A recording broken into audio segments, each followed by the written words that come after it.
আজকে স্টেবল করেন দেশকে, দেশের যে ডায়াবেটিস বেড়ে আছে এটাকে কমিয়ে আনেন। আপনি তো কিছু করছেন না।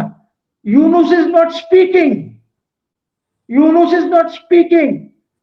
ইউনুসকে এই 8টা ডিভিশনে তো পাবলিক মিটিং করা উচিত ছিল উনি যখন এসেছেন। জনগণের অনেক অনেক আশা ছিল, আকাঙ্ক্ষা ছিল যে এই লোকটা যে আছে ওর এত পরিচিতি আছে যে সে তালি দিলেই সব ঠিক হয়ে যাবে বাংলাদেশে। No, governments don't run like this, states don't function like this. এগুলির একটা সিস্টেমে আপনাকে থাকতে হবে। উনি আমার ফরেন মিনিস্টার যায় না কেন কোথাও, কারোর সাথে কথা বলে? Has he travel to Saudi Arabia and other places যে ভাই আমার তো ইন্ডিয়া আমাকে খেয়ে ফেলবে, তোমরা আমাকে কিভাবে সাহায্য করতে পারো, ওদের ম্যান পাওয়ার বন্ধ করো, ওদের কিছু তো করতে হবে আপনাকে। আপনি যদি বন্দুক দিয়ে নাও পারেন তারপরে অন্য জিনিসটিও তো আপনাকে কাজ করতে হবে, এই সেন্সটা আপনার থাকতে হবে। আমার এখানে তো ইউনুসেরও নাই, কারোরও নাই। ওরা শুধু প্রোটোকল এনজয় করছে আর মাল বানাচ্ছে, মাল ইন টানস, ইন টানস। আর ইউনুস তো ওপেনলি বানাচ্ছে, ইউনুস তো ওপেনলি ব্যবসা করে যাচ্ছে। এইখানে 600 কোটি মাফ করে দিলাম, ওইখানে ইউনিভার্সিটি নিয়ে নিলাম, ওইখানে আমি লাইসেন্স নিয়ে নিলাম, ওইখানে অমুক নিলাম। আপনি আজ পর্যন্ত দেখেছেন কোন দেশের রাষ্ট্রপ্রধান ওই ওই জায়গায় বসে এরকম ব্যবসা করতে? হি ইজ এ ডিসঅনেস্ট পারসন। আপনারা এটা স্বীকার করেন না কেন? হি is A dishonest person. Bangladesh ভুল করে ফেলেছে একটা, ওই ভুল সুধারেন, ঠিক করেন ভুলটা। ওই ভুল তখনই ঠিক হবে যখন আপনি এই সরকারকে ডিসমিস করে নতুন হোম গ্রোন সরকার আনবেন না, ততক্ষণ পর্যন্ত পারবেন না। এই বিদেশিদেরকে ইম্পোর্ট করে পারবেন না। এখানে আমার কর্নেল সাহেবের দরকার, এখানে আরো অনেক লোকজন আছে, ব্রিগেডিয়ার সাহেব, ওই নাসির সাহেবের দরকার, অনেকে ডিফারেন্ট ইসে বসে, because they love their country, তারা দেশ প্রেমিক। আর যারা বিদেশ থেকে এসে উড়ে বসেছে দে আর নট দেশ প্রেমিক। যদি তারা দেশ প্রেমিক থাকতো তাহলে আমাদের মতন দেশে থাকতো, দেশ ছেড়ে যেত না ফর গ্রিনার প্যাস্চার্স, ডলার, ভালো জীবন, এইগুলির জন্য যেত না তারা। আমরা এইখানে দেখেন আজকে উইন্টারের মধ্যে আমাদের লোকজনের লাংসের ইনফেকশন হচ্ছে, ওদের হচ্ছে না, বিকজ তারা তো বিদেশে ভালো এয়ার ব্রিথ করছে, আমরা তো তা করছি না। আমরা এই দেশে ছিলাম, দেশে আছি, দেশে থাকবো, কিন্তু দেশকে আমাদেরকে সংরক্ষণ করতে হবে। আমার সার্বভৌমত্ব ঠিক সংরক্ষণ করতে হবে, আমার ইন্ডিপেন্ডেন্স সংরক্ষণ করতে হবে। এই প্রোটোকল নিয়ে চললে, ঘুরে বেড়ালে আপনি পারবেন না। For gods sec try to understand, for gods সেক দেখেন যে what the Indians are doing.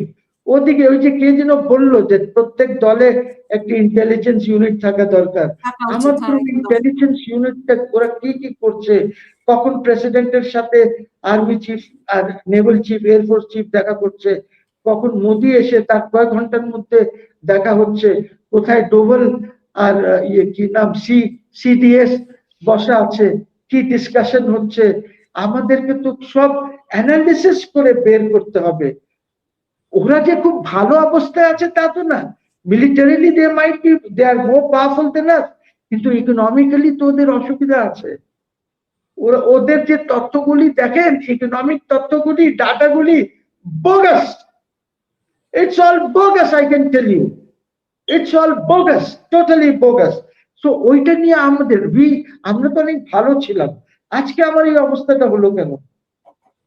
Because আপনার যাদেরকে দায়িত্ব দিয়েছেন তারা বোঝে না, তারা জানে না। আজকে দেখেন আমার সাথে এগ্রিমেন্ট সই হয়নি এখনো, আমেরিকার সাথে ট্যারিফের এগ্রিমেন্ট সই হয়নি, উই হ্যাভ নট সাইন। ইন্ডিয়ার সাথে হয় নাই, বাট আমাকে 19% দিয়ে রেখেছে, বিকজ আমার বেশি বাড়িয়ে দিলে maximum America exports of garments আমরা করছি আফটার চাইনা। সো এইটার দাম বেড়ে যাবে আমাদেরকে যদি ইয়ে করে, ওর এইখানে সমস্যা হয়ে যাবে, ওই গভর্নমেন্ট ওই অ্যাডমিনিস্ট্রেশনের সমস্যা হয়ে যাবে। এই জন্য তারা চিন্তা করেছে যে ঠিক আছে একে 19% দাও, আর ওই যে নন ডিসক্লোজার এগ্রিমেন্ট সই করিয়ে নাও, আমরা আস্তে আস্তে এগুলি আরো আলাপ আলোচনা করব। বিকজ আমার তো ম্যাক্সিমাম, আপনি আমেরিকায় গিয়ে মেসিস টেসিস যেখানেই যাবেন, যে কোনো জিনিস গভর্নমেন্ট তুলবেন দেখবেন made in Bangladesh. Even suits আপনি গিয়ে ধরেন আইদার মেড ইন বাংলাদেশ বা মেড ইন ওই যে ক্যারিবিয়ান দেশগুলির থেকে এসেছে। হ্যাঁ, ও আপনাকে তো ওরা তো চিন্তা ভাবনা করেই করছে। But we are felling, Bangladesh is felling, আমার লোকজন ফেল করছে। আজকে ডিফেন্সের মধ্যে আপনি আমাকে বলেন আপনার কি, আপনি ডিপ্লয়মেন্ট করেছেন? আমি জানি না আপনি কি ডিপ্লয়মেন্ট করেছেন। ওদের যে 3টা গ্যারিসন কিশনগঞ্জ আর এদিকে এই যে 2টা আরো আছে, এখানে আপনি কোনো ডিপ্লয়মেন্ট করেছেন আমাদের ফোর্সেসে, যে যদি কোনো হঠাৎ করে কিছু করে তাহলে আপনি করবেন? আর আপনার ফোর্স কত বড়? আপনার টোটাল মিলিয়ে সবকিছু মিলিয়ে হয়তো 1,60,000-এর মতন হবে। তো আপনি কি করছেন? 30,000 তো আপনি আনসার বানিয়ে দিয়েছেন, 30,000 আপনার আনসারের কাজ করছে, পুলিশের ওরা হাতে লাঠি নিয়ে ওরা ঘুরে বেড়াচ্ছে। এভরি 2 মাস না 3 মাস পর পর এই 30,000 যায়, আরেক 30,000-কে আনেন। আপনি ট্রেনিং করতে পারছেন না, which is so important for the army, so important training করা, রেগুলার ট্রেনিং করা, আর্মির একক ট্রেনিং, আর্মি এয়ারফোর্স কে ট্রেনিং করা, নেভাল ফোর্সেস কে ইনভলভ করা। আপনি তো ট্রেনিং, আপনি তো এইটা করবেন, বাংলাদেশের law and order security provide করবেন, না আপনি ট্রেনিং করবেন? আপনি তো তা করতে পারছেন না। You are not doing anything. আপনার Teesta is a problem, Lalmonirhat is been identified is a problem.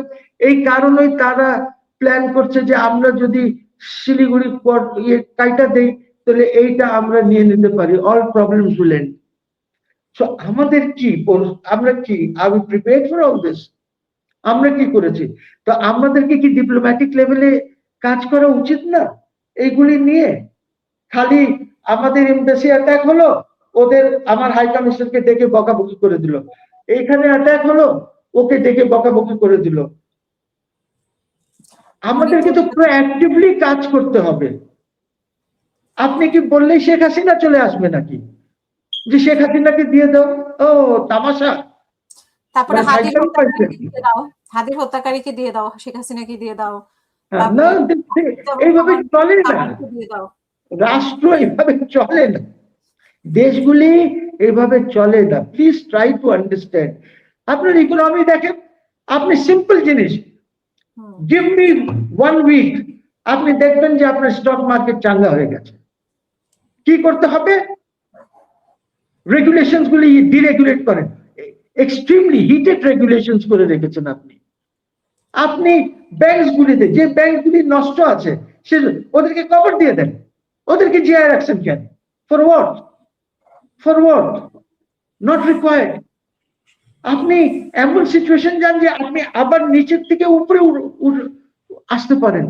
আপনার ব্যাংকিং ফাইন্যান্সিয়াল আর্কিটেকচার ধ্বংস, কিচ্ছু নাই, কিচ্ছু নাই। এইটা কি 15-16 মাসে কিছু এক জায়গায় নেওয়া যেত না? Salauddin has failed. He has totally failed. He is unworthy to be the advisor for finance. উনার সাথে মাহমুদ সাহেব has failed, completely failed. আপনি অস্ট্রেলিয়ার থেকে একটা প্রফেসর এনে রেখেছেন, উনাকে ডেপুটি স্টেট মিনিস্টারের মর্যাদা দিয়ে যে তুমি বাবা স্টক মার্কেট ঠিক করে দাও। They cannot do anything. উনাদের আইডিয়াই নাই। আমরা জনগণের সাথে কথা বলি, আমরা রিক্সাওয়ালার সাথে কথা বলি, আমরা চার দোকানে বসে কথা বলি, আমরা জানি ব্যথাটা কোথায় আছে, জনগণের কোন জায়গায় ব্যথাটা হচ্ছে, কি ট্রিটমেন্ট দরকার, আমরা আজ করতে পারি। Yunus and his American, Australian, British, Netherlands এগুলি আইনা কোনো লাভ নাই। আপনি বিডার চেয়ারম্যান এনেছেন, কয় টাকা ইনভেস্টমেন্ট এসেছে?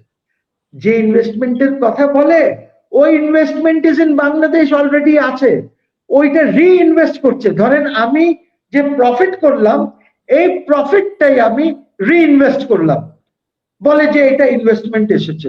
বোকা বানান আপনি আমাদেরকে, আমরা বুঝি না what is reinvestment. We understand this. আপনি আমাদেরকে বলেন যে আমার সময় এই এসেছে, no, nothing is come. Even local investment নাই, লোকাল ইনভেস্টমেন্টও করতে পারছে না লোকজন। আপনি সিকিউরিটি দিতে পারছেন না কারোর ইনভেস্টমেন্টে, ব্যাংক টাকা দিতে পারছেন না। আপনার বন্ড মার্কেট ক্রিয়েট করা উচিত ছিল। ইউনুস জানে না এগুলি? উনি তো ইকোনমিক্সে পড়াশোনা করেছেন, বাট হি ইজ এ ধান্দাবাজ। ধান্দাবাজ, উনি কিচ্ছু করবে না দেশের জন্য, উনি নিজের জন্য করবে। He is a self seeking person. আর সাথে রাখছে একটা কি শফিকুল আলম না কি নাম, উনি খালি স্পিন করেন, মানে উনি গুগলি মারে, গুগলি। ক্রিকেট যারা খেলেছে তারা জানে যে হোয়াটস এ গুগলি, উনি গুগলি মারে, গুগলি। কিভাবে চালাবেন দেশ? Thank you. ধন্যবাদ। একজন দর্শক নিব শুধু।